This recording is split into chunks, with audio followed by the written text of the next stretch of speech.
Alors Emmanuel Serin, on le comprend, de toute façon, avoir un domaine viticole, c'est toujours être sur plein de fronts à la fois. On parlait de la commercialisation tout à l'heure. Et vous, dans le domaine Ladourbi à Canet, vous faites aussi des choses qui sont assez originales. Par exemple, vous accueillez de temps en temps un cuisinier qui vient organiser des repas dégustation. Alors comment vous avez eu l'idée ou l'envie de faire ce genre de choses? C'est une envie de dynamiser un petit peu l'activité du domaine, donc toujours autour du vin bien sûr, mais de créer des événements de temps en temps plus ludiques, autour de la dégustation des vins, donc gastronomiques avec de la cuisine, mais aussi des événements musicaux, des concerts, où nous avons même imaginé un concept très novateur qu'on appelle le Vini Lounge, les vendredis soirs. C'est quoi? C'est une soirée musicale avec de la musique un peu contemporaine, on va dire.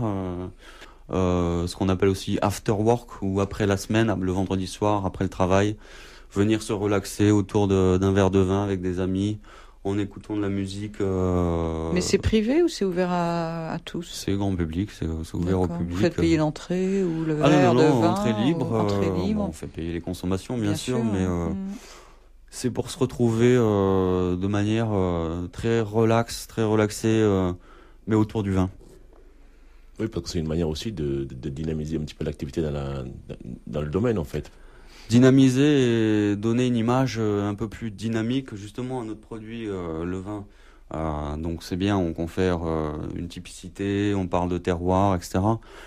Mais il faut aller vers la jeunesse, vers ce nouveau public qui commence à découvrir le vin, et il faut le faire dans son sens, si vous voulez.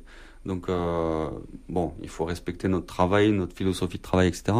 Mais il faut aller vers ce nouveau public, sa façon de consommer, sa façon de s'amuser, de se relaxer, inclure le vin dans leur mode de vie, si vous voulez. Donc les soirées Vini Lounge, c'était un peu ça l'idée. Comment on fait pour tout faire, pour être dans la vigne, pour s'occuper du vin, pour le vendre, et puis pour animer? Parce que ça c'est quand même une charge de travail que vous ajoutez.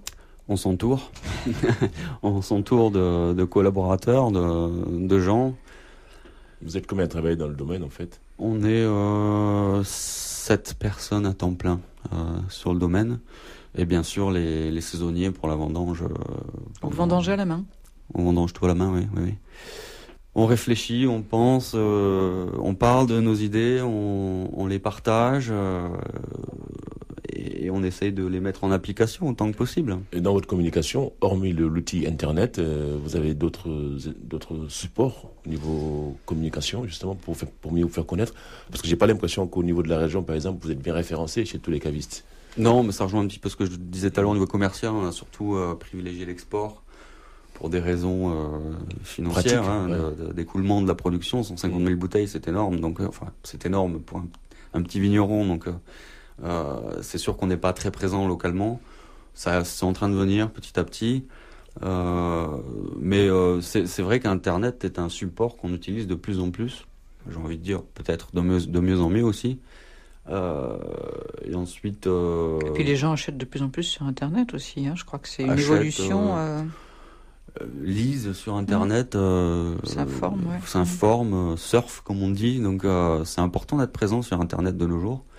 Mais ensuite la presse, les supports traditionnels, j'ai envie de dire, la presse, les médias, voilà. Vous vendez sur le domaine même? Vous accueillez les gens? Oui, on a un caveau de dégustation qui est ouvert tous les jours. Qui est ouvert tous les jours, peut-être sauf le dimanche, même si quelqu'un vient le dimanche. Parce que ça, c'est aussi du temps. C'est aussi du temps, oui, c'est aussi un investissement. C'est créer un espace capable d'accueillir un certain nombre de personnes, un espace de qualité où les gens se sentiront bien, auront envie de déguster, de passer du temps. Oui, c'est important d'avoir un espace de vente, de présentation de ces produits.